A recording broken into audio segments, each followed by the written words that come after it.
자녀의 배우자를 위해 기도하십시오 라는 주제로 하나님 말씀 전하도록 하겠습니다. 우리 저번 주도 그렇고 이번 주도 이제 이어지는 말씀인데요. 이제 아브라함은 이번 주하고 다음 주가 딱 하면 이제 아브라함은 딱 맞춰질 것 같아요. 그래서 오늘도 그렇게 막 뭐라 그럴까요? 이렇게 어떻게 표현해야 될까? 좀 우리가 쉽게 말씀을 들을 수 있는 말씀 같습니다. 그래서 오늘도 말씀을 통해서 하나님께서 우리 가운데 은혜 주시기를 간절히 원합니다. 여러분 자녀의 배우자를 위해서 기도하십니까? 여러분 자녀의 배우자를 위해서 기도하십니까? 우리 이지사님 자녀의 배우자를 위해서 기도하십니까? 까마득하죠. 아직 그런 기도 나오지도 않죠. 우리 규민이 교선이의 배우자를 위해서 기도가 아직 나올 때가 아니죠. 근데 하십니까? 하신대요. 그러면 우리 김영재 권사님 자녀의 배우자를 위해서 기도하십니까? 하신대요. 그러면은 사모님 다 하시네요. 우리 오 권사님 다 하시네요. 오늘 말씀 끝났어요. 다 하신답니다. 다 하신답니다. 네. 성경을 보면은 우리 하나님이 당신의 백성에게 회개하라, 또 구원받아라, 하나님을 의지해라, 그리고 변화되라, 그렇게 우리 가운데 촉구하십니다. 그리고 그 방법은 아주 강권적이십니다. 누가복음 14장에 보면은 하나님의 나라의 잔치를 열고 임금이 초청을 합니다. 그런데 어찌된 일인지 사람들이 그 초청에 다 거절을 합니다. 핑계를 댑니다. 나 이래야 되고 저래야 되고 요래야 됩니다. 그래서 그 초청에 핑계를 대면서 다 거부합니다. 그때 마지막에 주인의 모습으로 비유된 하나님께서 어떻게 말씀하시냐면 나가서 사람들을 강권하여 내 집을 채우라. 여기서 강권이라는 단어를 사용했습니다. 강권 어떤 뜻입니까? 강요하다라는 거예요. 강요하다. 우리는 강요하면은 안 되는 시대에 살고 있습니다. 강요하면은 굉장히 불쾌해하는 그런 시대에 살고 있습니다. 우리 자녀들에게 어떤 것을 강요하면은 그 자녀들 참 싫어합니다. 사춘기에 있는 아이들에게 강요하면은 그 아이들 막 들고 일어납니다. 그래서 강요는요 참 불편합니다. 근데 하나님께서 뭐라고 말씀하세요? 강요하라는 거예요. 강요하라는 것입니다. 왜 하나님은 이런 시대에서도 강요하라고 말씀하실까요? 하나님은요 아시기 때문에 그래요. 하나님은 너무나 잘 아시기 때문에 그래요. 여러분 지금 지옥에 있는 사람들이 뭐라고 절규하면서 고통받고 있는지 아십니까? 우리를 향해서 절규하고 있어요. 그때 너가 나에게 강요했더라면, 그때 너가 나 기분 좋으라고 내 마음 생각해서 강요하지 않고 그냥 편안하게 말해서 내가 그것에 귀 기울이지 않았다. 그때 만약 너가 나에게 강요했더라면 나는 지금 지옥에서 고통하지 않고 나는 지금 천국에 있을 수도 있다. 왜 그때 너가 나에게 강요하지 않았느냐? 지금 우리를 향해서 이리를 갈면서 지금 몸부림치며 절규하고 있을 거예요. 하나님은요 그것을 너무나 잘 알고 있어요. 그래서 하나님께서 뭐라고 말씀하시는 거예요? 강권하라는 거예요. 강권하라. 천사가 롯을 재촉합니다. 아브라함의 조카 롯에게 재촉합니다. 여기서 재촉이라는 히브리어 단어는요 강요하다라는 거예요. 강요하다. 좋은 말로 가볍게 하지 않았고 강요하면서 두 손을 잡아서 그냥 끌어냈어요. 그냥 강요만 한 것이 아니라 두 천사가 이 롯과 그 가정의 손을 잡고 막 끌어냈다고요. 막 싫은데 막 끌어낸 거예요. 성 밖으로 끌어냈다라는 거예요. 그런데 하나님께서는요 그 사건을 뭐라고 말씀하신지 아세요? 그 사건을 뭐라고 말씀하신지 여러분 혹시 아십니까? 여러분 그 말씀을 여러분 다 아시니까 거기서 하나님께서 뭐라고 말씀하신지 아세요? 그 사건을 이렇게 말씀하세요. 여호와께서 그에게 자비를 더 하심이었더라. 강요가 뭐라고요? 자비를 더 하심이었더라. 할렐루야. 강권이 사랑이었다는 거예요. 이해할 수 없어요. 하나님은요, 그 강권이 하나님의 사랑이었다라는 거예요. 그 강요가 하나님의 사랑이었다라는 거예요. 그러니까 여러분의 패러다임을 바꾸십시오.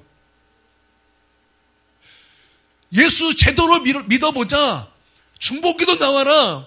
예수 제대로 믿어보자. 수요 예배 나와라. 예수 제대로 믿어보자. 그렇게 여러분에게 강요하는 것이 여러분을 불편하게 하는 것이 아니라 하나님의 더욱 우리 가운데 부어주시는 사랑이 있다라는 것을 여러분 그렇게 바꾸십시오. 그렇게 마음을 바꾸십시오. 여러분 이것을 믿습니까?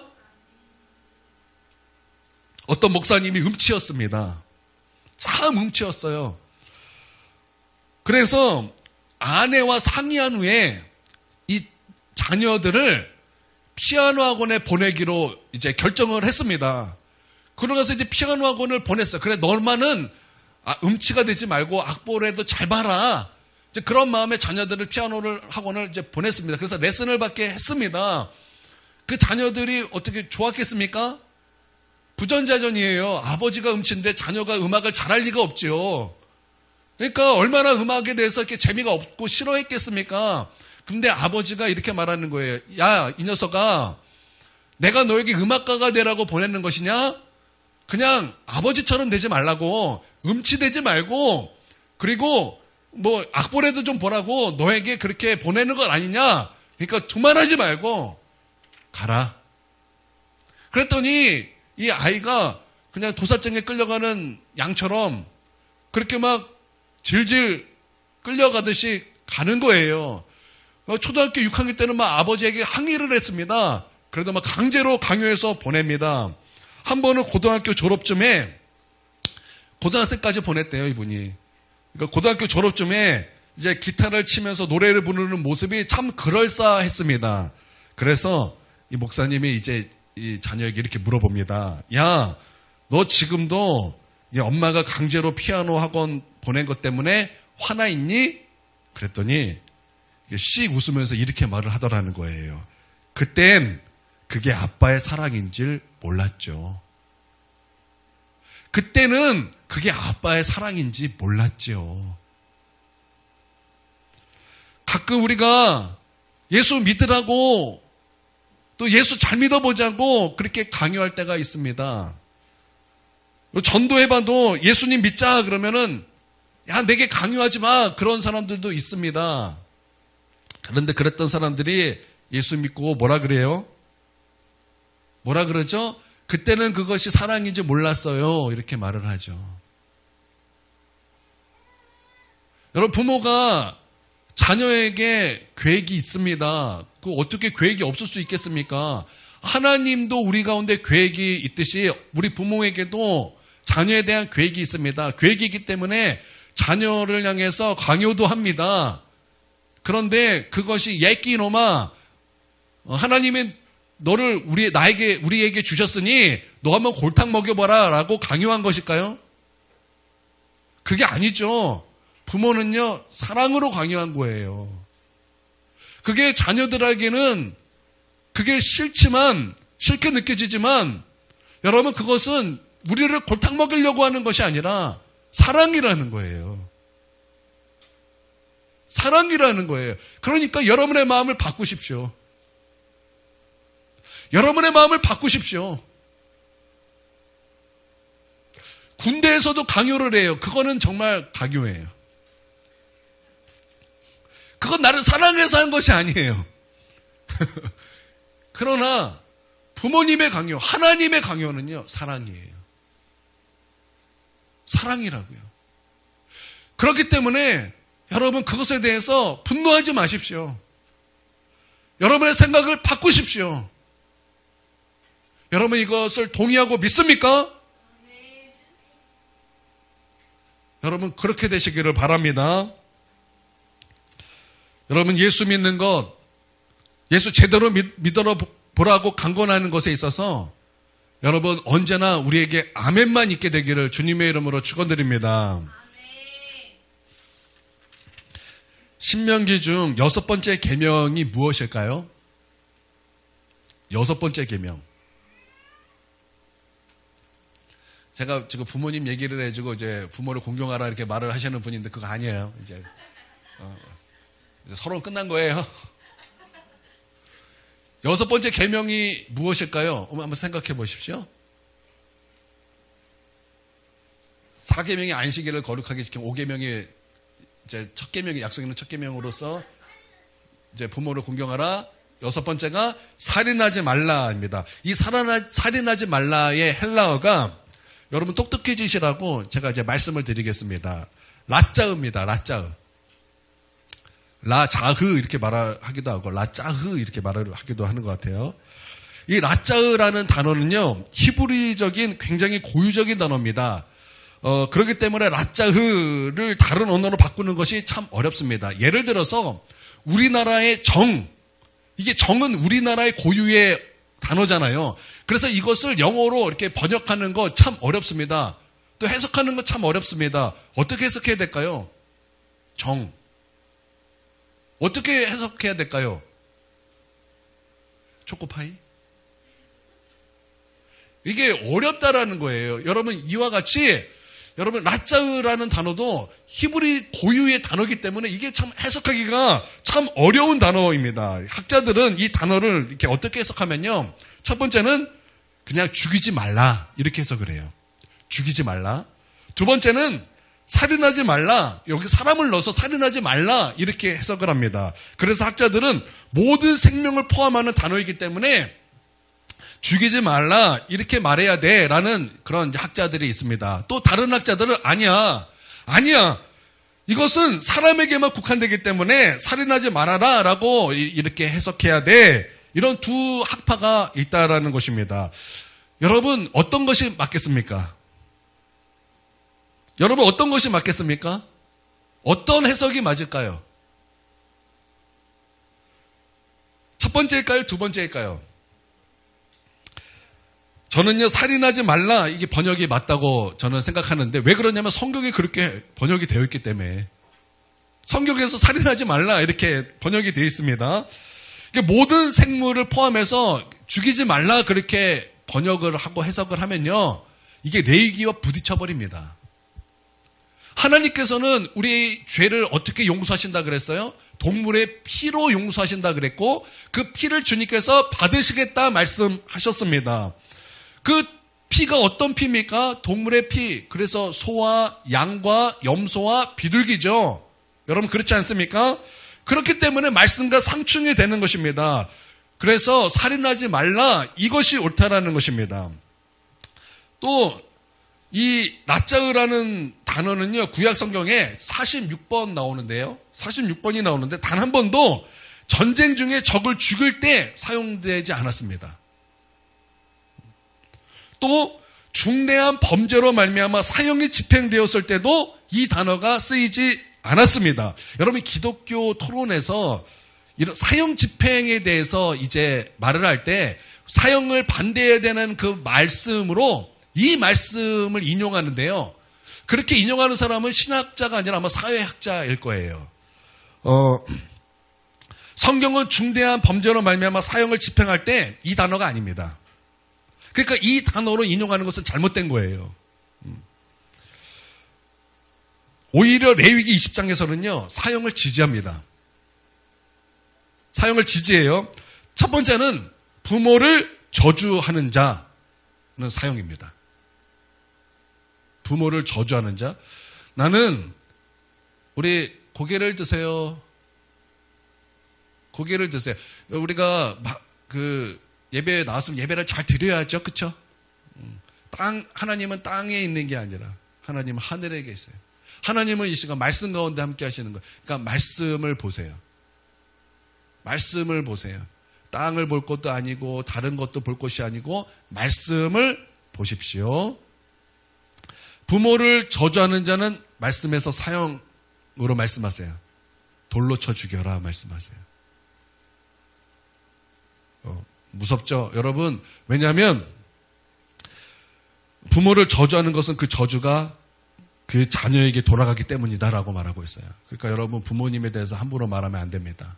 그래서 하나님께서 금지하는 거예요. 하나님은 부모를 공경하라고 말하고 있어요.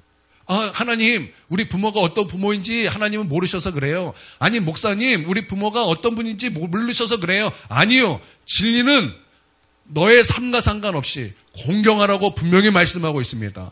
그렇기 때문에 우리는 부모를 공경해야 하는 것입니다. 할렐루야. 두 번째는 폐륜적인 성관계를 하는 사람은 사형입니다. 이것은 바람 피는 정도의 수준이 아니에요. 참 입에 담기도 뭐할 정도로 그 사람은 사형입니다. 세 번째는 몰래에게 제사하는 사람, 그 사형이에요. 자신을 위해 다른 사람을 희생시키는 사람. 네 번째는 신접한 자, 무당, 이런 종류의 것이죠. 이때 레위기 20장은 사형을 허락합니다.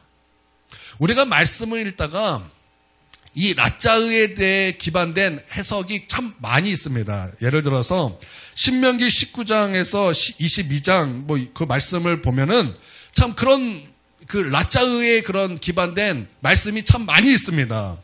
예를 들어서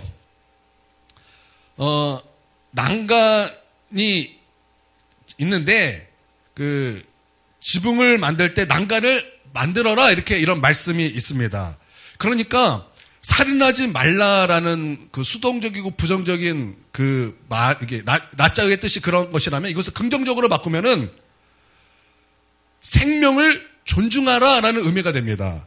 그래서 살인하지 말라의 그 확장은 너희가 지붕을 만들 때 혹시 몰라 떨어져 죽을 수도 있어. 그러니까 난간을 만들어. 이렇게 말씀의 확장이 되는 거예요. 만일 너희가 사냥할 때 어미새와 새끼새를 동시에 잡지 마라. 이게 하나님께서 생명을 존중히 여기는 그런 마음이, 그러니까 라짜가 기반된 말씀이라는 거예요. 그러니까 신명기 19장부터는 이런 말씀이 있어요. 도피성, 그리고 두세 증인법. 어떤 것인지 아시죠? 한 사람의 증인으로만 그 사람을 돌려 죽이면 안 된다는 거예요. 반드시 두세 증인을 세워야 된다는 거예요. 왜 그렇습니까? 생명을 존중하기 위해서 그렇다는 거예요. 한 사람의 증인으로만 죽인다면 악용이 될 수 있어요. 악용이 될 수 있어요. 그래서 그 생명을 존중히 여기는 하나님의 마음을 우리가 여기서 확인할 수 있습니다. 또 전쟁이 났습니다. 전쟁이 나면은 모든 남자는 다 그 전쟁에 참여해야 됩니다. 그런데 하나님께서 전쟁에 참여하지 말아야 될 사람들을 말씀하셔요. 겁이 많은 사람, 겁나는 사람, 허약한 사람, 이제 결혼한 사람, 이제 새집 산 사람, 그런 사람들은 하나님께서 전쟁 안 나가도 돼. 그렇게 말씀하셨어요. 왜 그렇습니까? 그 사람의 생명을 존중히 여기시는 하나님의 마음이에요. 결혼을 했어요. 근데 결혼했는데 전쟁에 나가요. 그러면 그 아내가 어떻게 됩니까? 안 된다라는 거예요. 안 되기 때문에 너 전쟁 안 나가도 돼. 허약해요? 안 나가도 돼. 겁나서 안 나가도 돼. 하나님께서 그렇게 말씀하셨다라는 거예요. 왜 그렇습니까? 그 기반이 라짜으라는 거예요. 라짜으. 모든 말씀이 생명 존중하라는 이제 라짜의에 기반된 그 말씀입니다. 여러분 이런 말씀 들어보셨을 거예요. 이에는 이, 눈에는 눈. 여러분 우리가 그 말을 주로 어디에서 사용합니까? 복수할 때 사용합니다. 그렇죠? 이에는 이야, 눈에는 눈이야. 그런데 하나님께서는 그거 복수하라고 우리 가운데 주신 말씀이 아니에요. 생명을 존중하라고 주신 말씀이에요. 생명을 존중해야 되기 때문에 너희 참 조심해야 돼. 여러분 그러라고 주신 말씀이지 복수하라고 주신 말씀이 결코 아니라는 거예요. 그런데 우리는 악해서요. 그 말씀을 복수로만 사용해요. 복수로만 사용해요. 이게 우리가 죄인이라는 증거죠. 우리는 자꾸 복수로만 하는데 아니요. 하나님께서는 생명을 존중해야 되기 때문에 생명을 존중하려면 우리 참 조심해서 살아야 돼. 그거 우리 가운데 말씀을 주신 거예요. 그러니까 라짜의죠. 라짜의 기반된 말씀이라는 거예요. 여러분 우리 예수님께서도 산상수훈에서 이렇게 말씀하셨어요. 너희가 살인하지 말라. 살인하면 심판을 받을 것이다 라고 너희가 들었지만 나는 너희에게 이르노니 그렇게 말씀하시면서 뭐라고 말씀하시냐면은 형제에게 노하는 자는 심판을 받게 되고 형제에게 라가라 하는 자는 공에 잡혀가게 되고 미련한 놈이라고 하는 자는 지옥에 들어가게 될 것이다. 우리가 서로 사랑하기 위해 얼마나 조심해야 되는지를 우리 주님께서 말씀하고 계신 거예요. 형제를 모욕하는 거, 그거 하나님 모욕하는 것이라는 거예요. 또 반대로 형제를 사랑하는 거, 그거 형제 사랑하는 것입니다. 바울이 예수 믿는 자를 박해하다가 담에색 도상에서 예수님을 만났을 때 예수님께서 뭐라고 하셨습니까? 바울은요, 예수님을 핍박한 것이 아니에요. 예수 믿는 자를 핍박했습니다. 근데 우리 예수님께서는 이렇게 말씀하셨어요. 바울아, 왜 너는 나를 박해하느냐? 왜 너는 나를 박해하느냐? 그러니까 형제를 박해하는 것은 누구를 박해했던 거예요? 예수님을 박해한 거예요. 우리가 형제에게 미련한 놈이다라고 말한 것은 누구에게 한 거예요? 예수님에게 한 거예요. 우리가 형제에게 막 욕을 한 것은 꺼져 이렇게 말한 것은 누구에게 말한 거예요? 누구에게 한 거예요? 예수님에게 한 거예요. 어쩔 TV 그러죠? 어쩔 TV 누구에게 한 거예요? 예수님에게 한 거예요. 그래서 여러분 요한일서 4장 20절에 이렇게 말씀하고 있어요. 눈에 보이는 형제에게 사랑하지 못하면 눈에 보이지 않는 하나님을 어떻게 사랑할 수 있겠느냐 우리 가운데 말씀하고 있는 거예요. 눈에 보이는 형제를 대접하는 거, 눈에 보이는 형제를 대접하지 못한 거, 눈에 보이지 않는 하나님 대접 못해. 바꿔 말하면 눈에 보이는 형제 사랑이 하나님 사랑하는 거야.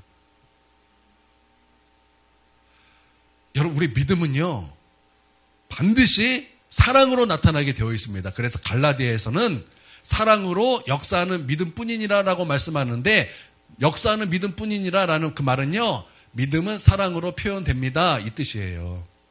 그러니까 우리가 믿음이 있다라는 것은 형제 사랑으로 표현이 될 수밖에 없다. 그래서 형제 사랑, 예수 사랑이 되는 거예요. 이웃 사랑, 예수 사랑이 되는 거예요. 할렐루야. 라짜가 그걸 말하는 거예요. 살인하지 말라가 그걸 말하는 거예요. 그러면 이 신명기의 라짜가 창세기에는 없을까요? 이 라짜가 마태복음에서도 있었다면 여러분 이 라짜가 창세기에는 없을까요? 창세기에도 있는 것입니다. 저는 넓은 의미에서 손님 대접하는 거, 나그네 대접하는 거, 저는 이것도 낯짝으라고 저는 믿습니다. 눈에 보이는 나그네 대접이 눈에 보이지 않는 하나님 대접합니다. 그런데 맞죠? 그런데 우리가 저번 주에 말씀 들었더니 그거 맞잖아요. 그게 맞잖아요. 형제 사랑, 예수 사랑입니다. 우리 옆 사람에게 꼭 알려주십시다. 형제 사랑, 예수 사랑입니다. 여러분 우리가 저번 주에 아브라함이 손님 대접하고 나그네 대접하고 그것이 하나님 대접이 돼서 하나님 앞에 큰 은혜를 받았습니다. 정말 하나님께서 아브라함에게 약속하셨던 그 자녀의 약속, 그것이 언제 이루어진가를 이제 거기서 듣게 된 거예요. 그리고 두 번째는 하나님께서 아브라함의 조카 롯을 구원하기 위해서 하나님께서 아브라함에게 중보기도로 나아갈 수 있도록 은혜를 베풀어 주셨습니다. 그렇죠? 우리 이제 19장 1절에서 이제 3절 한번 읽어보도록 하겠습니다. 19장 1절에서 3절 말씀입니다.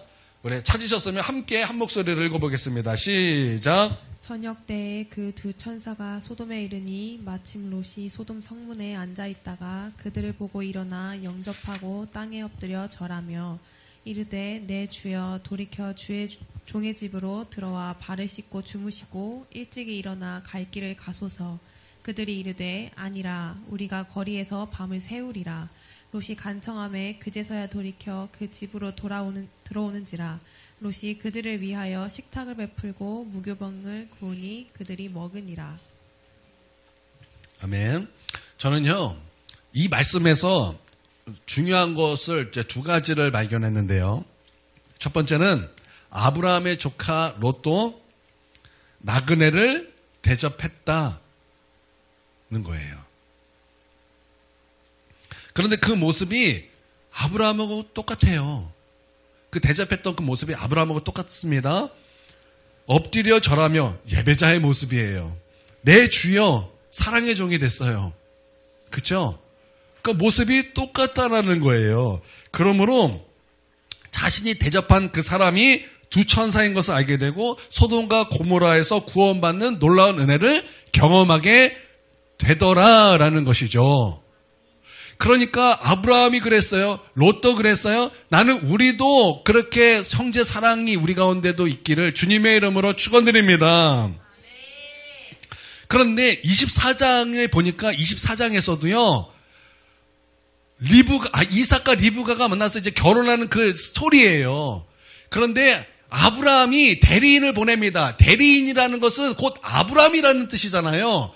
그 리브가가 그 아브라함의 대리인을 만났을 때 잘 대접했어요. 잘 대접하고 나서 어떻게 됐습니까? 믿음의 조상의 반열에 들어가게 된 거예요. 그러니까 잘 대접하는 거 참 중요하다라는 거예요. 형제 사랑하는 거 참 중요하다라는 거예요. 그래서 나는 우리 교회에서 이제 형제 미움이 없고 형제 사랑만 있게 되기를 바라는데, 예전에 우리 이수빈 전도사와 이동현이 우리 교회 처음 왔을 때 그 나이 또래들이 좀 있었어요. 몇 명이 있었어요. 그런데 그것이 딱 지금 우리 아이들 또래예요. 지금 아이들 또래 그때 나이. 그래서 그 아이들이 우리 교회 와가지고 늘 하던 말이 있어요. 짜증나. 뭐만 하면 짜증나. 꺼져. 뭐 왜 저래?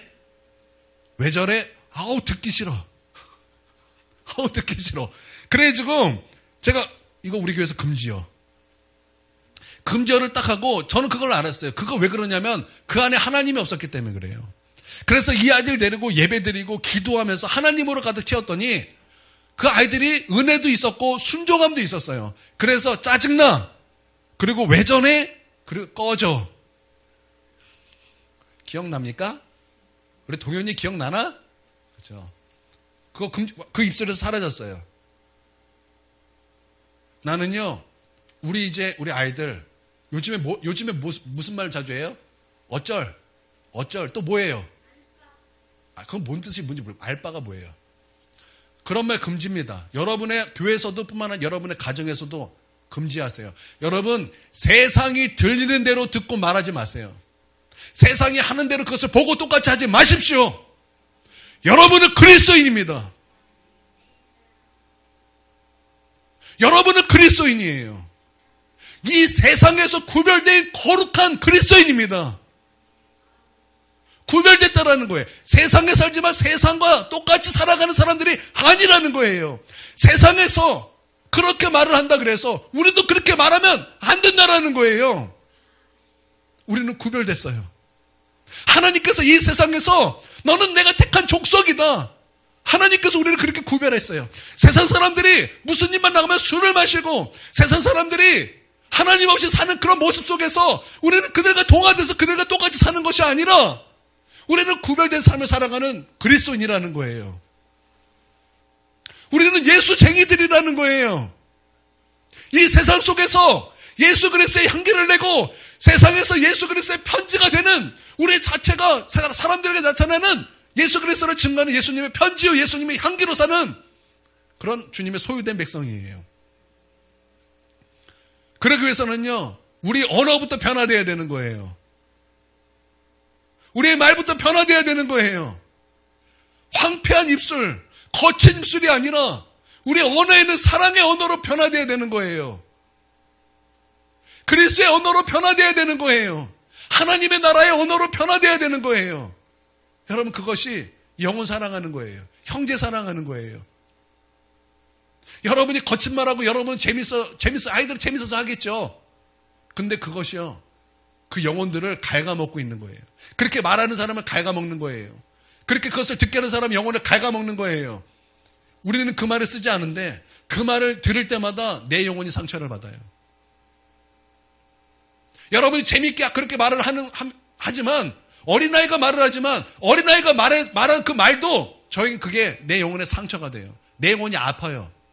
어쩔 TV 막 그러면요, 내 마음이 아파요. 내 마음이 상해요. 성경에서는요, 롯도 그랬다 그랬어요. 성경에서는요, 롯은 그 소돔과 고모라의 동성애를 따라가지 않고 그런 성적인 죄를 짓지 않았지만 그들이 하는 것을 보고 그 마음이 상했다라고 성경은 분명히 기록하고 있어요. 여러분, 세상이 그런 말을 쓰고 그 세상이 그런 말을 할 때는요, 여러분의 마음이 상해야 하는 것이 정상이지, 그것을 보고 똑같이 말을 하는 것은요, 그것은요, 지금 여러분의 영혼이 병들어 있다라는 거예요. 여러분, 그러지 않습니까?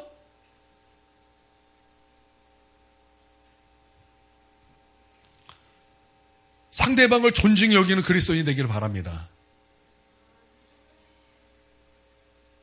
정말 사랑하기 위해서 정말 조심하고 또 조심하는 그런 라짜의, 나는 그 라짜의 정신이 우리의 마음에 새겨지기를 우리 주님의 이름으로 축원드립니다. 오늘 우리가 손님 대접, 나그네 대접에서 우리는 이것을 배워야 되는 거예요. 아, 손님 대접했더니 부진 중에 천사 대접하고 하나님 대접해서 복을 받았더라. 그것만 딱 듣고 복에 꽂히는 것이 아니라 우리는 이 말씀에서 이 라짜의 이런 정신을 봐야 되는 거예요. 그리고 주님의 마음을 봐야 되는 거예요.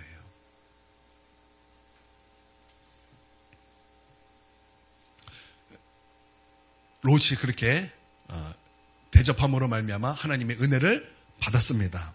두 번째는 이거예요. 중보기도가 얼마나 능력이 있는가.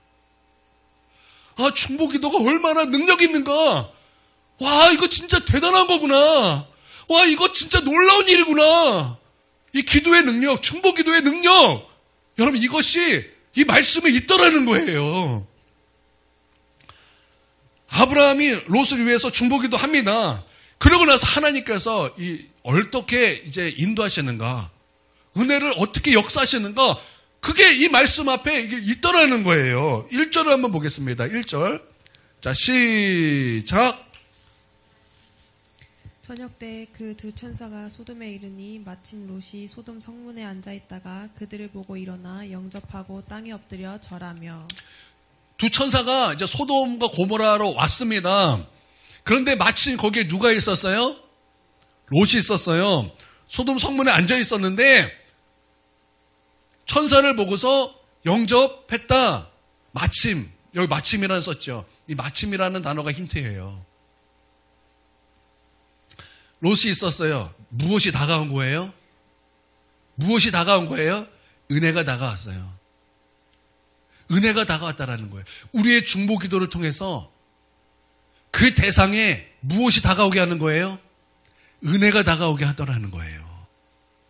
은혜가 다가오게 하더라는 거예요. 은혜가 다가오게 하더라는 거예요. 무엇이 우리의 중보 기도가, 우리의 기도가 하나님의 은혜를 오게 하더라는 것입니다. 할렐루야. 롯은요, 늘 하던 대로 성문 앞에 앉아 있었어요. 이 단어가 그런 거예요.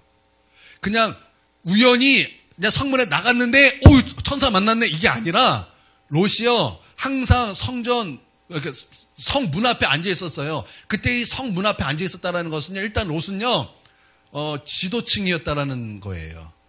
아주 열심히 살았나 봐요. 지도층이었어요. 왜냐하면 문 앞이라는 것은요, 사교장이에요. 사교장. 거기에서 재판도 해요. 거기에 어떤 물건의 계약도 해요. 그리고 거기에서 많은 일을 합니다.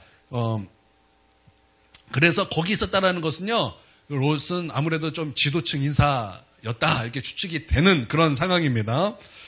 그러니까 사람이 많았어요, 거기에는. 그러니까 그런 일이 있으니까 사람이 굉장히 많은데 천사가 와요. 근데 그 많은 사람들 중에서 누구만이 이 천사를 대접한 것입니까? 뭐 사람의 모습이었죠. 그러니까 사람들이 그 사람 내놓으라 그러잖아요, 뒤에. 그러니까 사람의 모습이에요. 그러니까 누구만 이 나그네를 대접한 거예요? 롯이 대접했어요. 롯이 대접했다고요. 근데 여기 성경에서 재밌는 이 주석을 제가 찾아보니까 주석에서 여기 이렇게 해석하더라고요. 롯이 그렇게 대접한 것은 아직 롯 안에 믿음이 있었기 때문이다. 이렇게 이제 주석은 이렇게 이제 기록하고 있더라고요. 여러분, 여기에 하나님의 은혜가 여러분 보이지 않습니까? 하나님의 은혜가 보이지 않습니까? 그 수많은 사람들 중에서 롯은 그 나그네를 본 거예요. 봤을 뿐만 아니라 믿음이 작동돼서 그 나그네들을 아브라함처럼 그렇게 똑같이 대접했다라는 거예요. 그러므로 말미암아 어떤 은혜를 받습니까? 구원받는 은혜를 받잖아요. 그 소돔의 심판에서, 그 불심판에서 구원을 얻는 은혜를 얻잖아요. 할렐루야. 여러분, 이 중보기도가 정말 놀라운 거예요.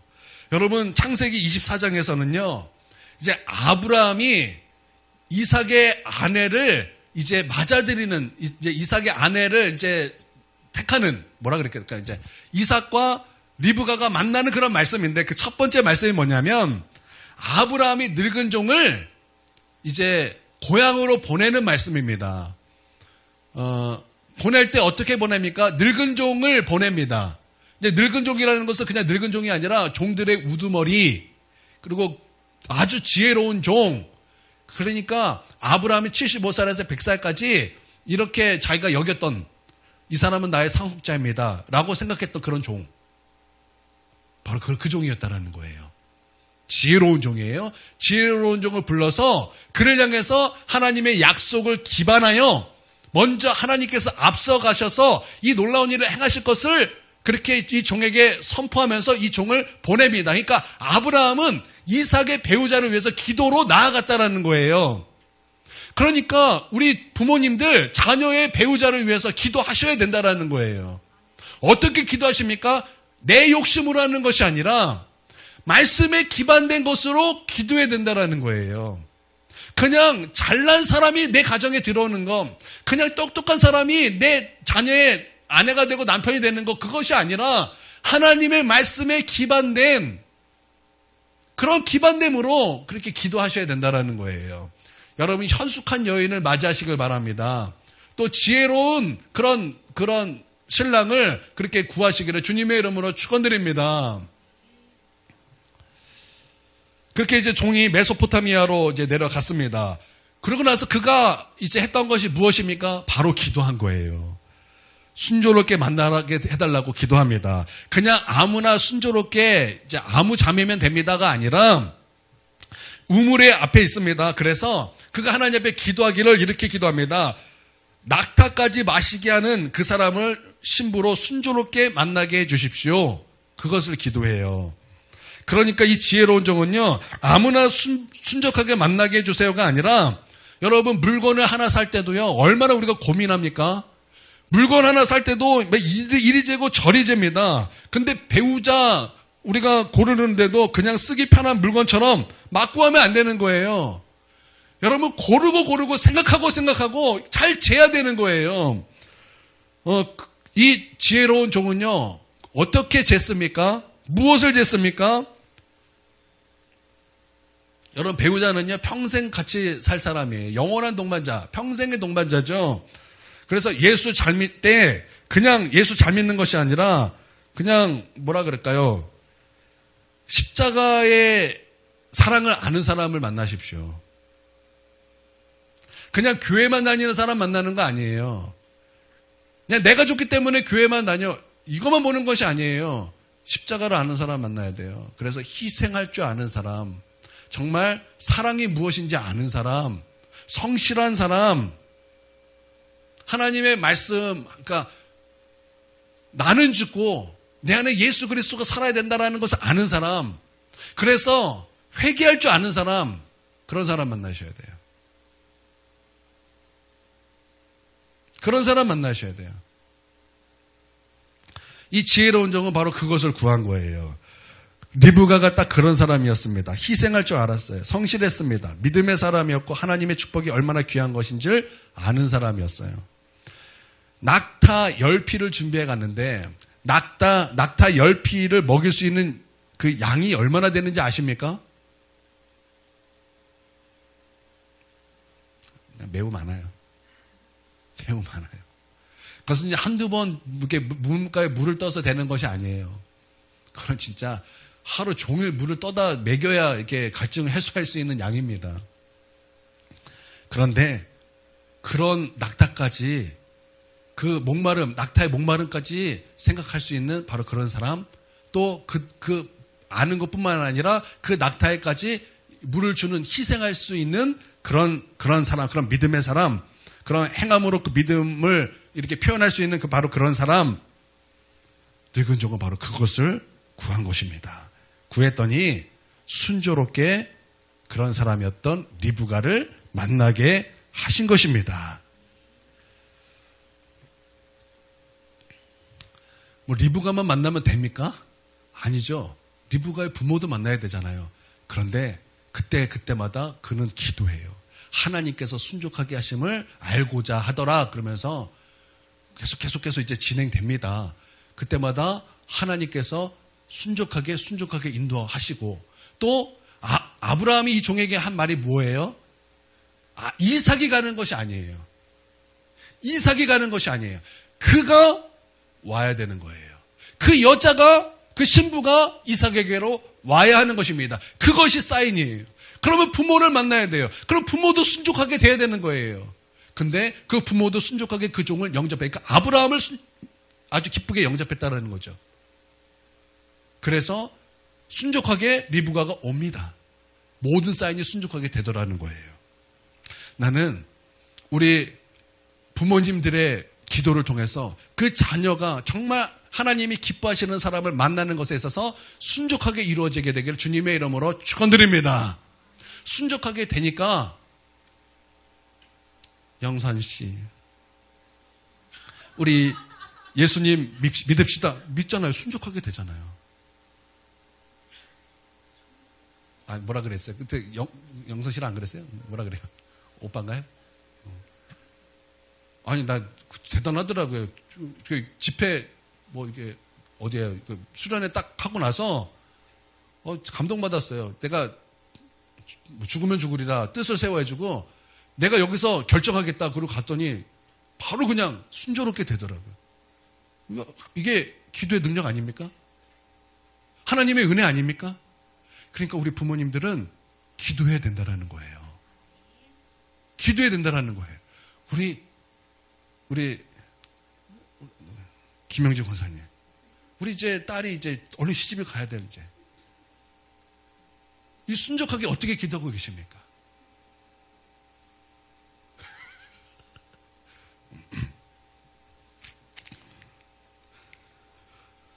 제가 감사한 것은요, 참 신부 잘 골랐다라는 거예요. 저요. 처음에는요, 영어 잘하는 사람이 좋아서 영어 잘하는 사람을 좋아했어요. 그런데 하나님 그거 기뻐하시지 않더라고요. 그러니까 영어 잘하는 사람을 기뻐하는 것이 아니라 내가 그런 것에 기뻐하지 않은 거예요.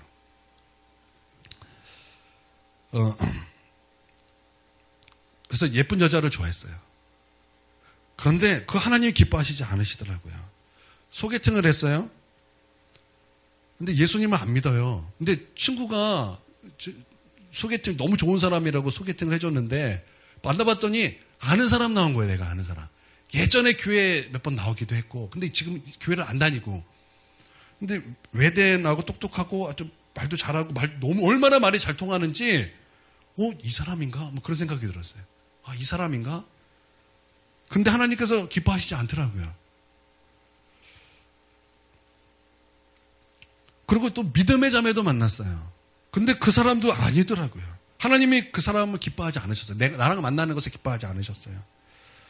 또 어떤 자매는 막 제가 좋다고 막 하는데, 이게 나를 좋아해 주니까 고맙긴 한데 이게 너무나 부담스러운데 어떻게 될지 모르겠는 거예요. 그래서 어떻게 되지? 사귀자고 말을 해야 되나? 모르겠다. 그러고 갔는데 그 자매를 만나자마자 제 입에서 저도 모르게 툭 튀어나오는 것은 아닙니다. 아닙니다. 이게 저도 모르게 툭 튀어나온 거예요. 그래서 하나님께서 아닌 거구나. 그러고 있는데 이제 교회에 어떤 자매가 계속 왔다 갔다 그런 거예요. 전도사니까 예배 시간 되면 앞에서 이제 성도들이 오는 거 맞이하잖아요. 근데 그때마다 어떤 자매가 계속 왔다 갔다 그러는 거예요. 예배 드릴 때마다 왔다 갔다. 이 자매는, 이 청년들은요, 놀고 싶어 해주고 수예배 잘 안 나와요. 저녁 예배 잘 안 나온다고요. 우리 동영이 잘 안 나오잖아요. 그렇게 수예배 나오라, 중보기도 나오라, 네 그릇 안 나와요. 내내 치킨. 그렇죠, 동영님. 놀고 싶으니까 잘 안 나와요. 그러니까 청년들은 이렇게 잘 안 나오는데, 이 자매는 수예배 나와요. 주에 저녁 예배도 나와요. 아니, 새벽 예배도 그렇게 나와요. 그러니까 발발발발 거리면서 이렇게 나오는 거예요. 근데 제가 그 자매를 보자마자 불현듯 이런 마음이 드는 거예요. 와, 나 저 자매랑 같이 새벽 예배 다니고 싶다. 그 생각을 하고 나니까 어느 순간 옆에 있는 거예요. 어느 순간 예식장을 잡아놓은 거예요. 아니, 우리 이제 상견례를 딱 하게 됐어요. 근데 상견례를 하니까 이제 남자 쪽에서 이제 준비를 해야 되니까 하는데 통장을 보니까 통장이 0원인 거예요. 큰일 났다. 하나님 어떻게 합니까? 어떻게 합니까? 그런데 전화가 딱 오는 거예요. 오빠, 그러니까 저기 동생이 오빠 하나님께서 오빠에게 50만 원을 헌금하라고 지금 말씀해 주셨어. 오빠 통장 봐봐. 확인해봐. 50만 원 입금이 된 거예요. 그래서 상견례 했어요. 그러니까 하나님께서 이렇게 순적하게 하나님께서 리브가를 만나게 해주셨는데 거기에 저희 어머니가 기도 안 했겠습니까? 저는요, 기도 없이는 도대체 소망이 없는 그런 존재였기 때문에 저희 어머니가 저에게 기도를 안 할 리가 없거든요. 기도했더니 정말 참된 리브가가 옆에 순적하게 오더라는 거예요. 나는 여러분의 기도를 통해서 여러분의 그 자녀에게 리브가가 순적하게 다가오게 되기를 주님의 이름으로 축원드립니다. 우리 자매들은 순적하게 이삭이 다가오게 되길 주님의 이름으로 축원드립니다. 여러분, 이삭은 또 어떻게 리브가를 만났습니까? 이삭은 또 어떻게 리브가를 만났어요? 그가 들판에서 묵상을 하는데 리브가가 다가온 거예요. 여러분, 인어공주가 왜 왕자랑 결혼하지 못한 줄 아세요? 왜 인어공주가 왕자랑 결혼하지 못한 줄 아세요? 거기에는요, 인어공주가 주인공이었지만 기도하는 조연이 있었거든요. 저희 집에요, 인어공주 책이 한 권이 있는데요, 거기에 인어공주의 책이 이렇게 얘기하고 있어요. 거기에 어떤 귀족의 공주예요. 공주라 그럽시다. 그 공주가 교회에서 기도하고 딱 나오는데 나왔더니 누가 있었어요? 쓰러져 있는 왕자가 있었던 거예요. 그래서 그 왕자를 돌보다가 그 사람하고 그러니까 인어공주가 왜 결혼하지 못했는가? 주인공인데도 왜 왕자를 결혼하지 못했는가? 기도하던 그 조연이 있었기 때문에 그런 거예요.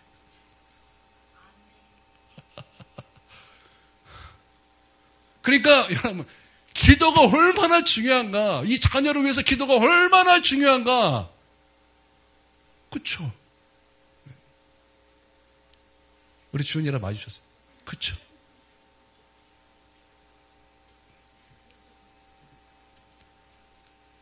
할렐루야. 이 시간 우리 자녀 끌어안으세요. 저기 누구예요? 빨랑 엄마 옆에 가세요. 그리고 우리 오건사님, 우리 은성이 끌어안아주세요. 우리 현종이랑 생일도 같아요. 안아주세요. 이 시간 우리 자녀를 위해서 얼마나 진실할 수 있게 기도할 수 있지 않습니까? 이 자녀를 축복하면서 이 자녀의 앞길과 또 이 자녀가 만나야 될 사람과 또 이 자녀가 만나야 될 배우자와 이 자녀가 가야 될 모든 길에 하나님의 은혜가 부어지기를 이 시간 여러분 그 무엇보다 간절히 기도하세요. 여러분 시작하세요. 기도를 시작하세요. 기도 시작하세요. 우리 하나님 나의 자녀의 그 앞날을 주님 축복하여 주시옵소서. 이 자녀가 만나야 될 그 사람을 주님 축복하여 주시옵소서. 이 자녀가 만나야 될 배우자를 주님 지금부터 준비하여 주시옵소서. 우리 하나님 주의 놀라우신 은혜로 역사하여 주시옵소서. 역사하여 주시옵소서. 우리 하나님 지금부터 리브가를 준비하여 주시옵소서. 지금부터 이삭을 준비하여 주시옵소서.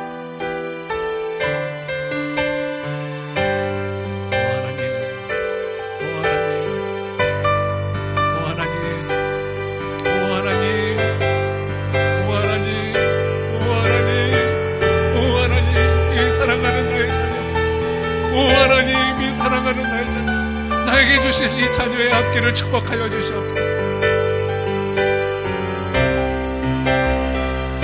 오 하나님,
예수님의 이름